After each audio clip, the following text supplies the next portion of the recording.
Hello, everyone, and welcome to Grief Recovery. This is the first session today, and we were just sort of briefly talking a little bit before.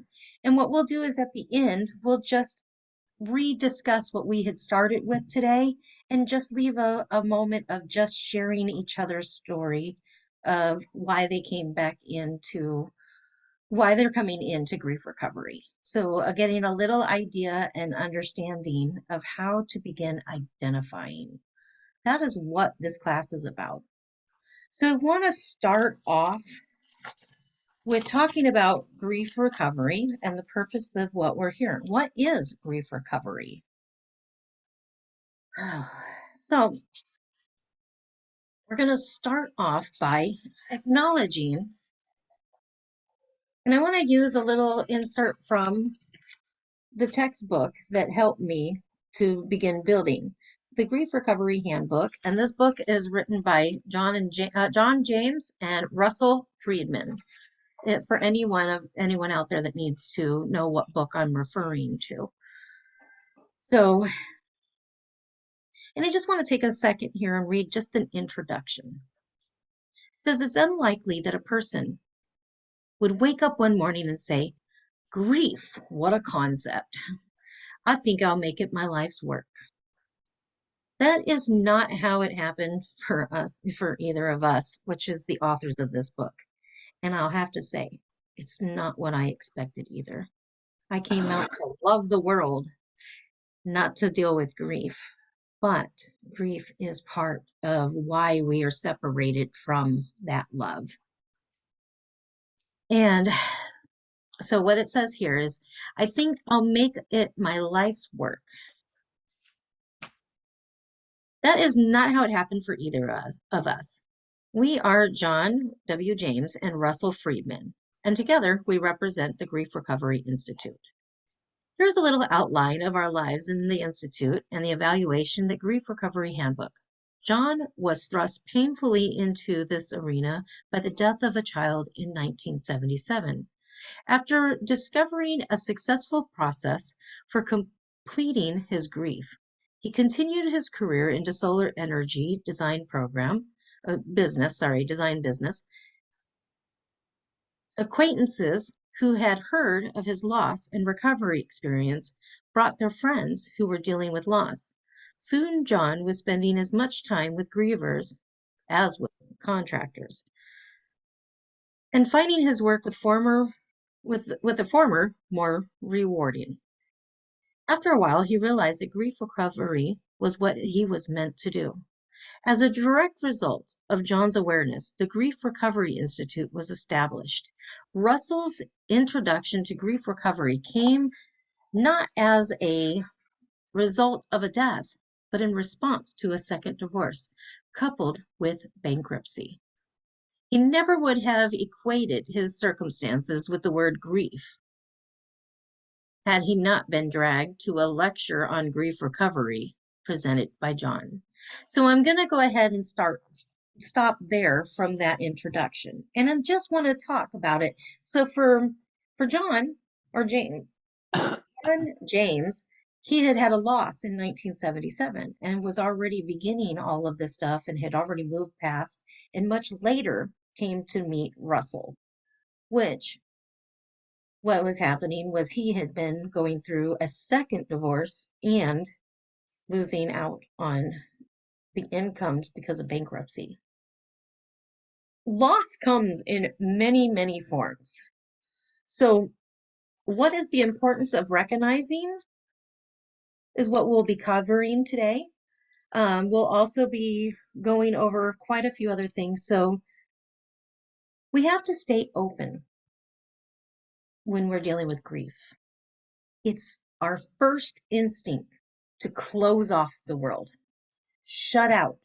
No one's going to understand me, which generally they probably don't, but that's okay. It's when we are connected with others that we're able to begin getting to the core of why we feel the way we feel. When we begin discussing and talking to other people, it helps us to begin opening up. Grief recovery and how does it work is what another area that we will be discussing. And an incomplete past may doom the future. And what that means will be another area that we'll be talking about today. Seeing the problem. When we are seeing the problem is one of the first stages to understanding our grief recovery. What does it mean when we're saying seeing the problem? It's not that death, loss, divorce, separation, it's not that those things really are a problem. It's just putting us in a position. And so what that means is basically, I'm going to read what the book says because that's the best that I can give in this. I mean, I can create my own design, but this one's already working. So we can't redirect the wheel. If you're reading this book, there is a high probability that your heart is broken. That's probably why you're in this class today, because you feel like your heart is broken. It may have been caused by death, either recent or long ago. It may have been caused by a divorce or a breakup or of a romantic relationship. It may have been caused by any of the more than 40 other losses that a person can encounter during a lifetime. It could be caused by an awareness that your life is not as happy or fulfilling as you would want it to be. Regardless of the cause of your broken heart, you know how you feel, and it probably isn't good. We're not going to tell you how you should feel. You already know. And we were not going to tell you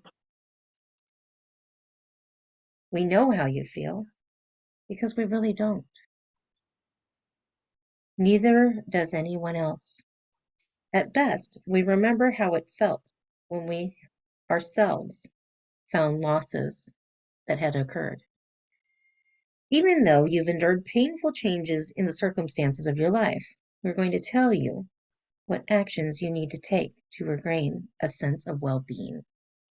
So that is what it is about coming into seeing the problem. The problem is finding the one space that we need to resolve. The reason is identification of what we feel broken about. And for each individual on this call, it's going to be completely different. But there is a fail-proof way to get to the end that we can't even see in sight at the moment.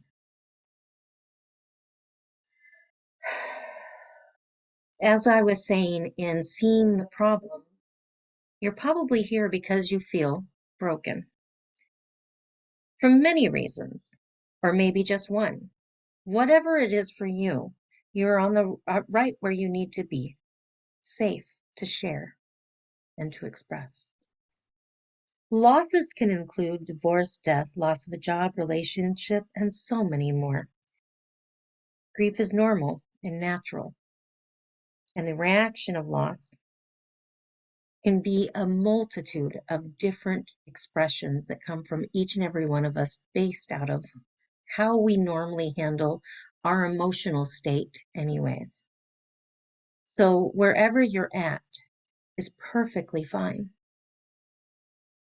If you were to think right now about the loss in your life,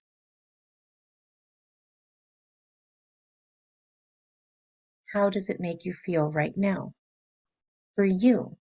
And I want everyone to sort of chime in and talk about how they feel right now, just hearing me ask that question.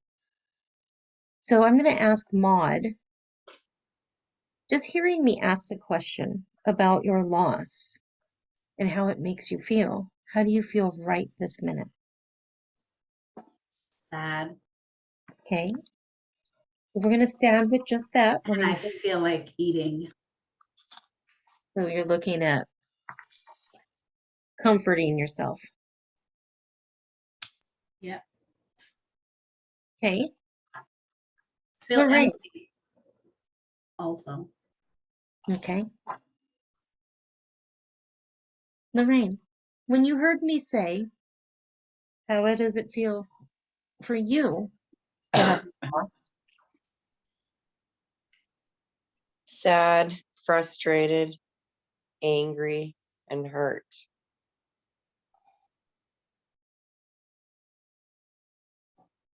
And for you, Carol? Actually, I don't think I've really felt a depth of loss. I feel relieved. My husband suffered so much that I think death was a blessing for him and a relief for us. Now, that's not to say we don't miss him. We don't continually think of him. I mean, we spent 52 and a half years married. That was 2/3 of my life, which was, we had a happy marriage. We didn't fight. We didn't like abuse each other verbally or physically. I think we did very well in the marriage. And our kids are great kids, all three of them. The girls have been tremendous for helping me after his death, because we were a team. And when that team is broken, you have to find something else to compensate. And my son is not in town, so he's not a help to me personally, but he did come and spend a week with us before my husband died, which was wonderful. We had a family reunion here, a celebration of his life, which was absolutely great. He enjoyed it so much. And I think he died a happy man. We looked after him, as I said, and he was lucid right up until the last minute. Wow. Lorraine was with him when he passed away. I was in no condition to go to the hospital. He actually had the medical assistance in dying, which he chose. And that was a blessing for him and for us. So I like I said, I just feel relieved. He's not suffering and we're not suffering, if that Now, helps in any way. it does. Now, I have a question for you, Carol, because this is Yeah. something I'm about to actually go into. Where in what we're going to talk about today. One of the things that I will be covering is the fact that sometimes death comes with two really polar opposite feelings. The loss itself and the vacancy of those individuals that we loved so dearly, and the loss of them causes an emptiness within and a emptiness in our space that makes us uncomfortable. But because of the fact that some of those that are passing have suffered for so long, that it becomes that actual relief as you are describing. And I want others to hear this part because it's so important. Because we can have a dichotomy going on inside of our head. Because in one breath, we can say, I'm so grateful that they're not suffering, but we don't know how to process the fact that now they're gone and there is no interaction, and that there's that complete separation, and there's that emptiness and that space that they once resonated and they took up so much space because they were so important to us. Right. So that can create a shattered spot within the mind of how we're going to process. Because on one hand, we want to be hurt and we want to be upset and we want to be sad, but our bodies are going, no, you need to be happy because they're not suffering. but we still have a right to our feelings. And it's acceptable for us to feel those feelings, but to do it in a healthy way. So, Carol, the fact that you're in here, this is going to really bring some great light for you in your life. It's going to help you to process this. And I think that's where you're at, that with everything that has been going on with your life, you've had, you had the death happen, you had all of that situation, but as soon as that happened, you had to begin working on yourself and your health. Right. So you didn't have time to even look at what was going on. It was literally just going through the details, getting everything done, and literally you just sort of set yourself on the back shelf and said, I will deal with you later. Right now I have work to do. And sometimes later doesn't always come back. And with the fact that you're willing to come in to see is going to give you such a tremendous opportunity to begin identifying yourself in this and feeling all the things that are natural to feel. Everyone tells everyone, you know what, your sadness, your anger, your frustration, your irritation, this and that. And even being a coach, I'm always saying, let's get in the higher vibration.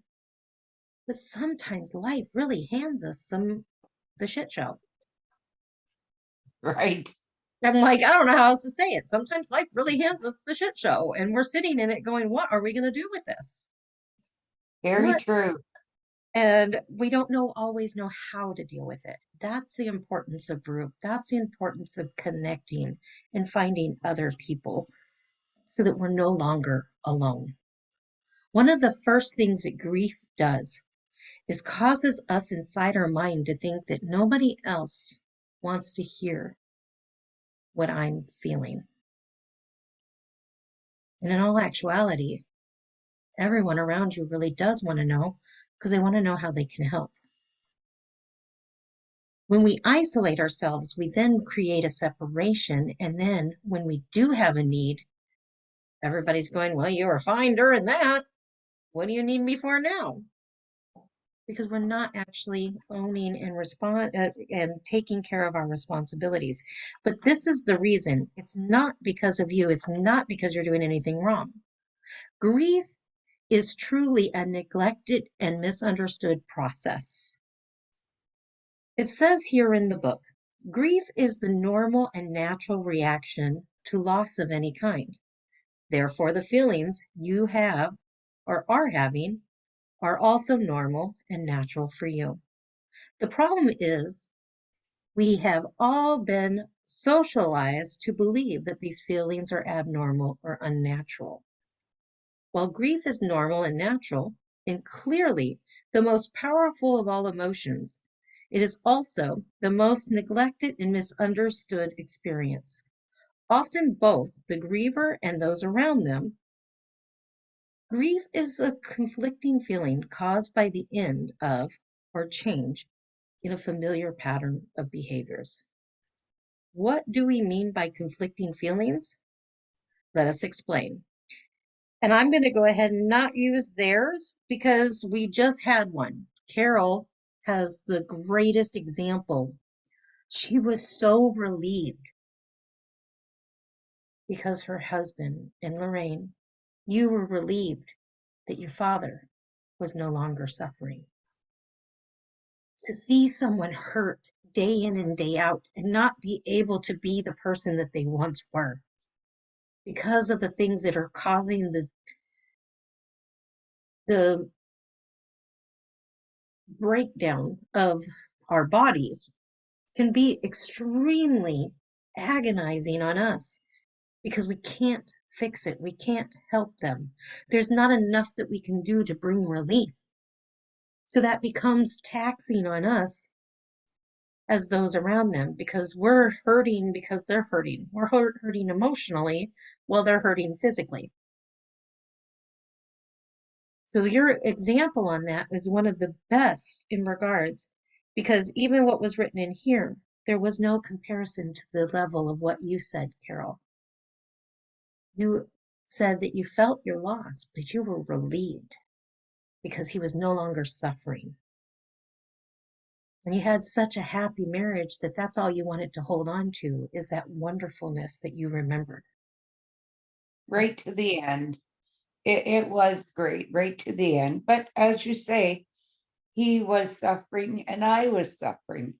We were all suffering to see him go through that. But the one thing I can say, he never complained.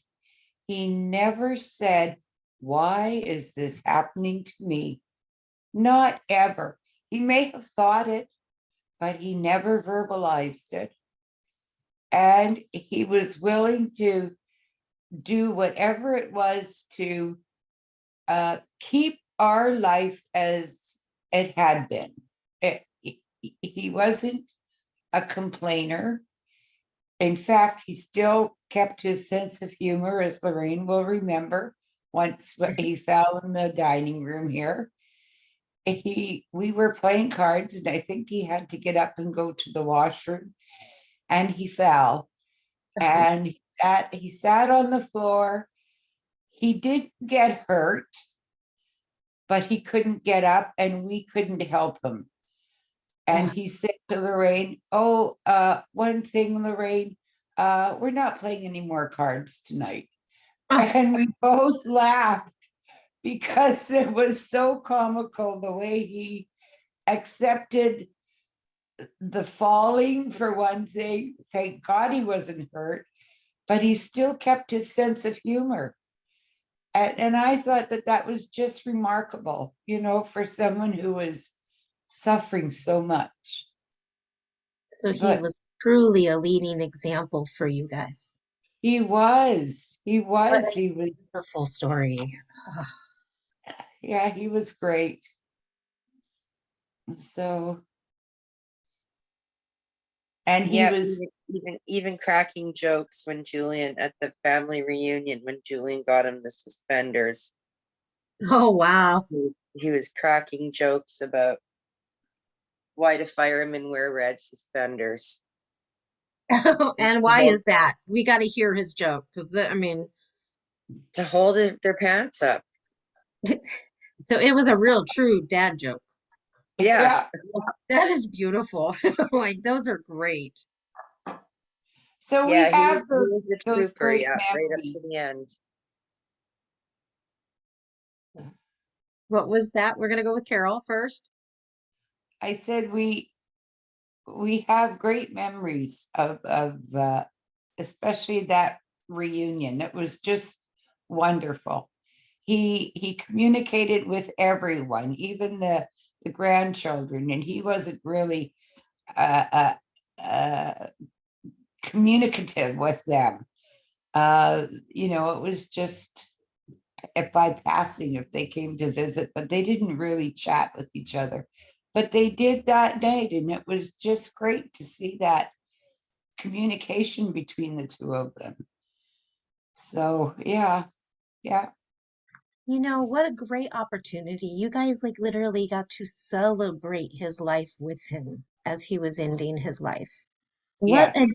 honor that you both provided, that your family provided him. Yeah. What Yeah. an honor you guys get to remember how many amazing moments you all built in the end. That's right. We did. And we were lucky that we could do that. And I think Lorraine and I both will agree that he hung on because he knew our son was coming and our grandson was coming that one particular week. So we could all get together. So he just hung on as best he could. And actually he passed away a week later. So yeah, it worked out well. That is beautiful. And Lorraine, I know you wanted to say something too. Yeah, he was a trooper right up to the end. But what an amazing story you all have of being able to bring so much honor to someone who meant so much to all of you. Yes. That is really a legacy you guys are going to leave for your family. That is like taking in So that means that, you know, the nice part is energetically, while your father and your husband was alive, he was here, he was present. Now that he is away, you all have the stories that keep him alive. What a beautiful tribute you all have, you know, to be able to share in those former days, you know, those latter days of his life. You know, you were able to be able to give him that space where he was able to actually say the words that he needed to say to each individual. That they, Yeah, you know, he was able to capture a moment with each person to really tell them who they were to him. That's that's a privilege. Most people don't think about it. Everyone's so upset. Everyone's so conflicted because of the loss that those things don't always get met. And what a beautiful resolve you all had through that. well, I think it was great that we could celebrate his life while he was alive and not after he passed. But we were all here together, the whole family, all of us, and it was fabulous. Yeah, it really So, was. yeah, yeah. And I And kept we, checking in with him that day too, because he was so tired. Oh, And that,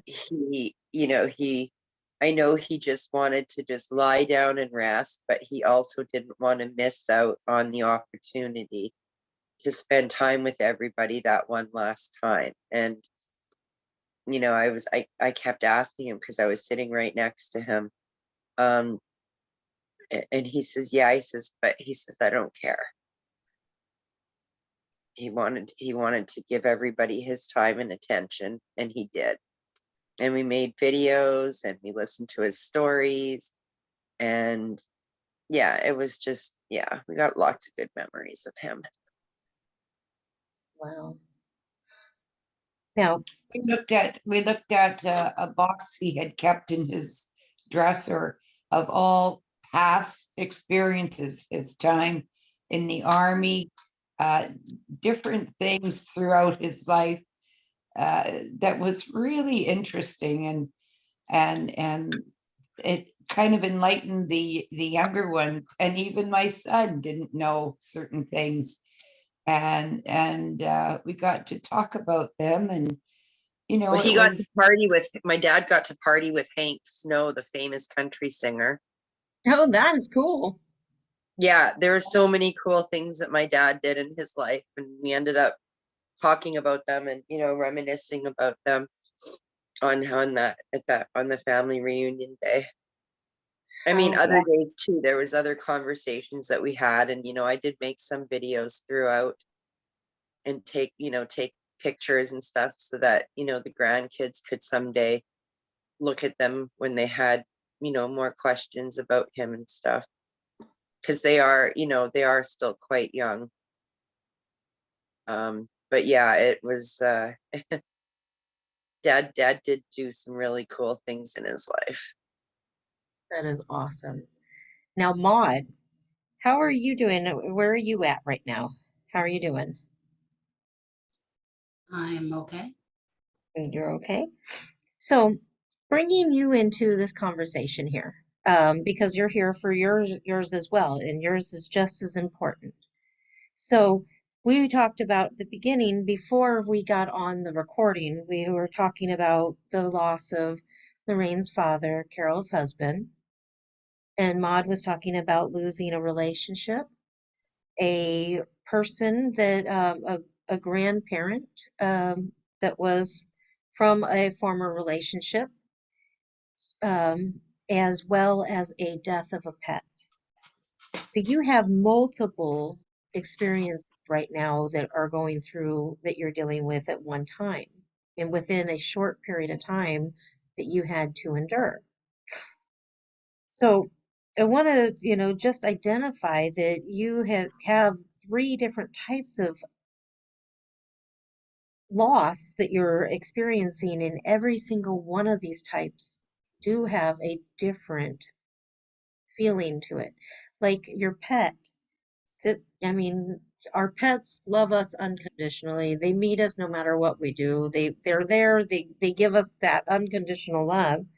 And having that missing space of that one thing that literally cared so very much about you because it doesn't know anything else but you and just loves you just as you are. For that to be gone has to be very emotionally paralyzing because you don't have a soother no more. And your dog was a soother. I mean, I guess I didn't really realize it, but I didn't have time to process it because everything else that was going on during that time, and I chose to smoke weed so I could just not deal with it. But I'm reminded every time I go down my stairs because I have her urn there and her little paw prints, You and still have little Fatty's paw prints. yeah, I had it put in the cement with the little diamond of her birthstone. So So you definitely gave her something to commemorate her and remember her for always. yeah. And like sometimes I miss her little wet nose because that's how she would just always be me. Like even though I have 3 kids, it's me. Like it was me that she wants. She didn't care about the other ones. She just always wanted me. I would even sometimes let her out of my room so she can go to the other ones because my daughter would beg for her to sleep there. And then you would hear her scratching all night to leave her room to come. So And like I was saying, definitely 100% she loves you, loved you completely. yeah, I miss her. And I'll never get another pet because I'm allergic to cats and dogs. So I had her for 15 years. I picked her because she was a Yorkie and they're okay with my allergies, but now I just look at my birds. So you do still have something though that you're still enjoying that is an animal.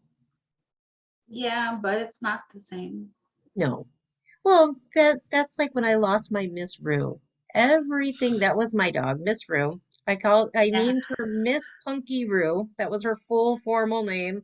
Miss Punky Rue Williams when she went to the vet because she had to have my last name. But Miss Punky or Miss Rue is what I normally called her. She was a Basset Hound Labrador mix. She's called a Bassador. And well, was called a Bassador. I had her for 12 years. She was absolutely amazing in my world. She recognized on her own, I didn't have her trained. She just became what is that called? A service dog. She just came to me that way.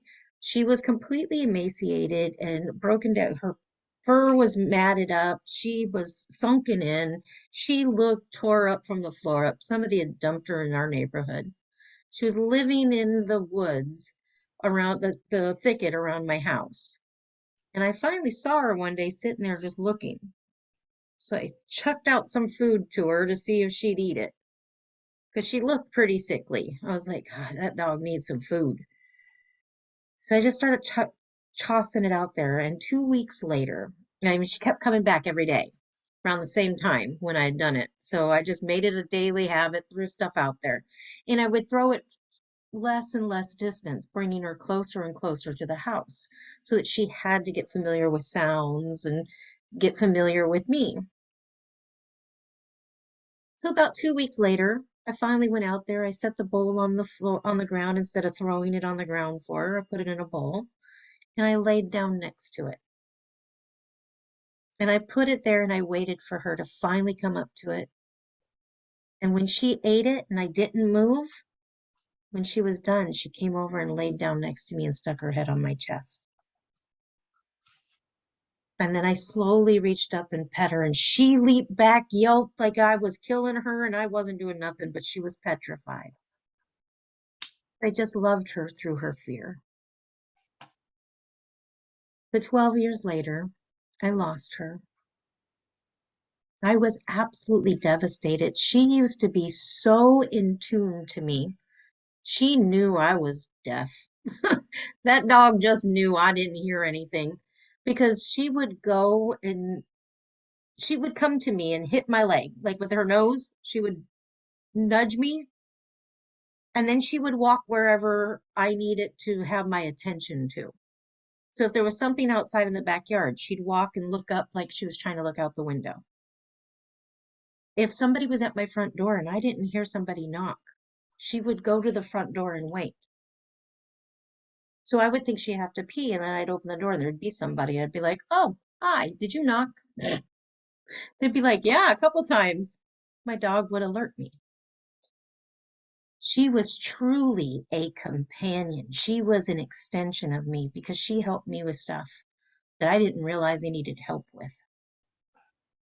It was long before I realized how bad my hearing was. I knew I was hearing impaired. I just didn't realize how bad it was. I had never really understood that until this last year. So that's another loss. I had a loss my whole life. I was born with one and had to recognize it. And this year I had to begin developing a sense of hearing, which was way overwhelming. So that was definitely realizing how much hearing loss I have was pretty intense. But that dog would literally come and tell me every day, every single thing that I needed to know. That dog would come and tell me without single words, just through actions, because she literally became an extra to me and an extension of me. Our animals are very important. Our people are very important. And I know we're coming up in the last couple minutes, so I want to run through real quick on the rest of this because today is about identifying. So today we've all identified we're here. Carol is identifying today that she is working through grief recovery because of a loss of her husband. Lorraine is here today because she's grieving the loss of her father. Maud from the loss of a relationship, a grandmother, as well as a pet. And myself through several different losses. My brother-in-law just passed away on the 3rd. Like I was just talking about my Miss Rue.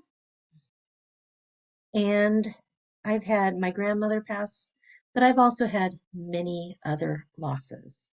And that's why we're here today, because we've all had many forms of losses.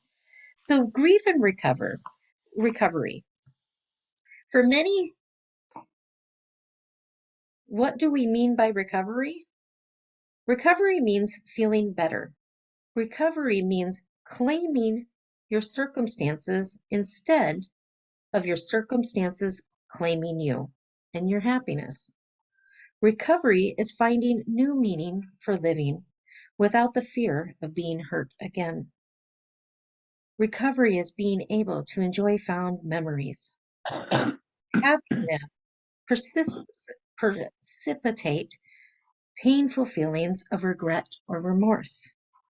Recovery is acknowledging that it is perfectly all right to feel sad from time to time and to talk about those feelings, no matter how those around you react. Recovery is being able to forgive others when they say or do things that you know are based on their lack of knowledge about grief.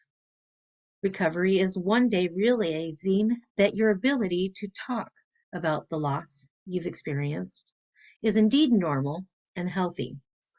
Most importantly, recovery means acquiring the skills that we should have been taught in childhood. These skills allow us to deal with loss directly. Most of us are aware that there is no guarantee that our loved ones will be alive when we get home. Those who have experienced divorce always also realize there's no guarantee that our spouse will love us when we get home. The skills of grief recovery is to heal your heart if it gets broken, and in turn allow you to participate 100% in all of your relationships. With the knowledge and freedom brought about by completing losses comes the additional benefit of allowing ourselves to love as totally as possible. Obviously, recovery from a significant emotional loss is not an easy task. Taking the actions that lead to recovery will require your attention, open-mindedness, willingness, and courage. So staying open to grief and its recovery. And how does it work? Recovery from loss is achieved by a series of small and correct choices made by the griever. We truly do create our own life through the thoughts that we keep. And what else do we need to know? Is that if we do not complete our tasks, and if we don't fully walk through our process, we can create a doomful or gloomy future if we leave things left undone.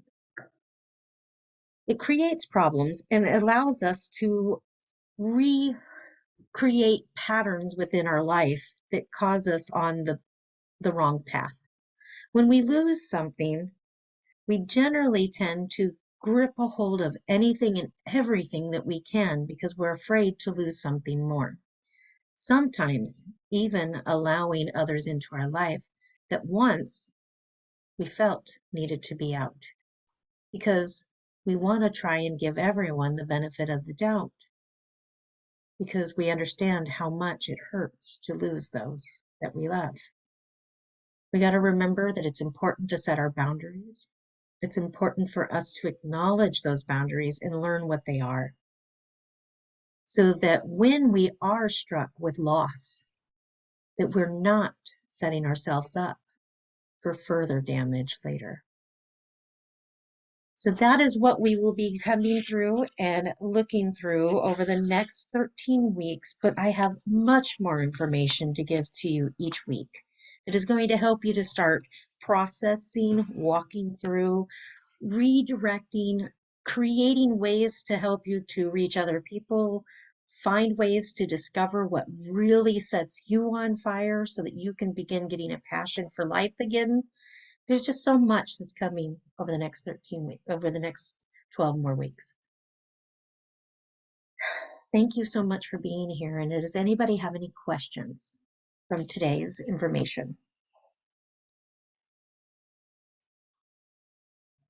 No, there's no question concerning what the topic is today, but I was telling Lorraine last time, I was very intrigued by your background. Oh. And she explained to me about the broken heart, but what's the other one? What's the significance there? That is total restoration, the rose. The rose is the line, it's a lineage that goes on back forever. It is also connected with the Mary Magdalene.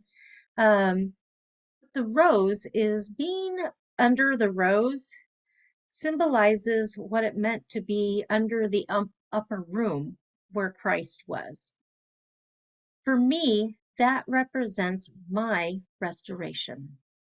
I see. Root, my solar plex, and my sacral, all three, the root, the sacral, and the solar plex of me. Now, the blue represents my throat. The throat chakra is blue. The lower parts of us, which are the red, the orange, and the yellow, represent my chakras that were really blocked up because of my life. That was the release in my life. I painted the broken heart when I had come to that place of what my life represented. What everything I had experienced at one time, I was left in the ruins.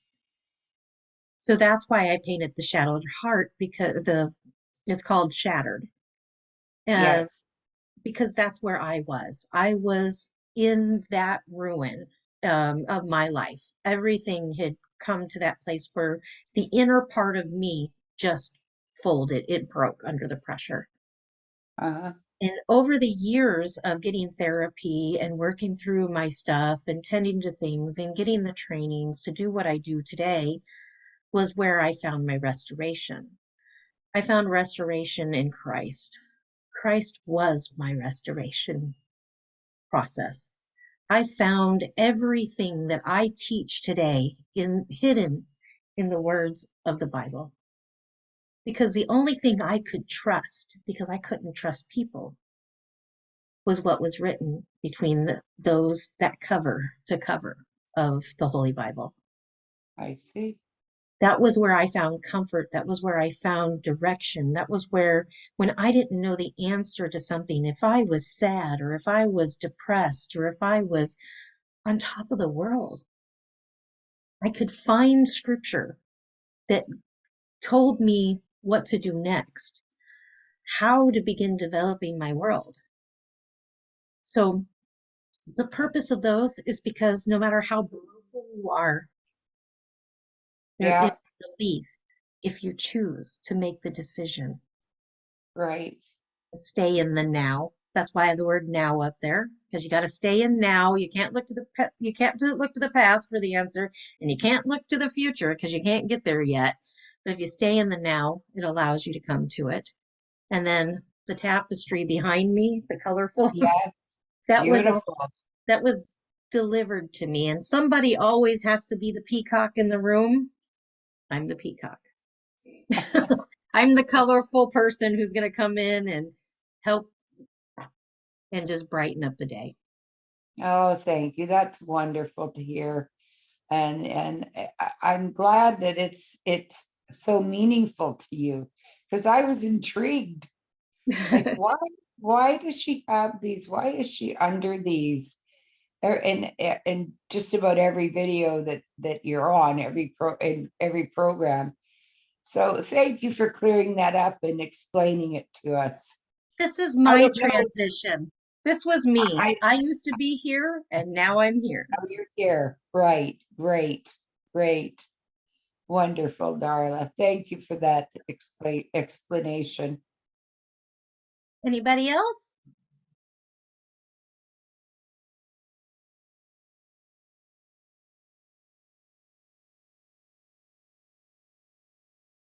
I'm going to take that as a no. So thank you all. Blessings, love, and light. Until next week. Anyone who is hearing the recording, I'm letting you guys know Wednesday at 11. I have a link. If you want that link, go ahead. You can, this is a free group. Wednesdays at 11, another free group. Thursdays at 4 Eastern Standard Time. Both times are Eastern Standard. 11 on Wednesday, 4 on Thursday. And those are the free groups where everybody can come in and start socializing, mingling, and being able to share with each other their stories and begin creating lasting friendships through recovery. The Saturday afternoons, you can jump on board at any point during the 13 weeks just by asking for the link and paying $5 a session, and or the 65 overall total for.